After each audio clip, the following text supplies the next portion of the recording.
এই ছেলেটি কেনাকাটা করে তার স্ত্রীকে নিয়ে বাড়িতে ফিরতে তার মা বলে এত দেরি হলো কেন।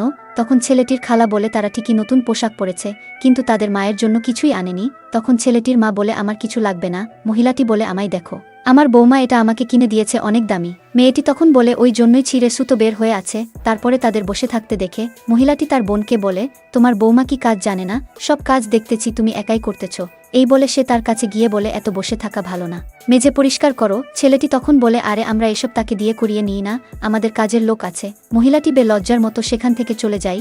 তারপরে মেয়েটি তার শাশুড়িকে ডেকে তাকে একটি জিনিস গিফট করলে তার শাশুড়ি বলে আরে তোমাদের টাকা খরচ করতে নিষেধ করেছি তো। মহিলাটি তখন বলে সে এমন কি আর দিয়েছে, আমার বৌমা আমাকে দামি চুড়ি দিয়েছে। মেয়েটি বলে মা একবার খুলে তো দেখো। তার শাশুড়ি বলে আরে এটা তো অনেক দামি। এই বলতেই ওই মহিলাটির কাছে তার বৌমা ফোন দিয়ে বলে মা খাবার রেডি আছে, বাড়িতে আসো। তখন সে বলে আরে বোন, তোমার বৌমা তো কয়েক মাস হলো বাচ্চা জন্ম দিয়েছে, তাকে দিয়ে কাজ করাই নিচ্ছ। মহিলাটি বলে আরে সে অনেক ভালো, তোমার বৌমার মতো অত অলস না। সে বলে তোমার মতো আমি মানুষকে পশুর মতো তো কষ্ট দিতে পারি না, ও যেমনই হোক সমস্যা নেই। ছেলেটি তখন বলে হ্যাঁ আমরা তার মতো আমাদের বাড়ির বউদেরকে দিয়ে কাজ করিয়ে নেই না। তারপরে মেয়েটি বলে খালা আপনার শাশুড়ি কি আপনাকে দিয়ে বাড়ির সব কাজ করিয়ে নিয়েছিল?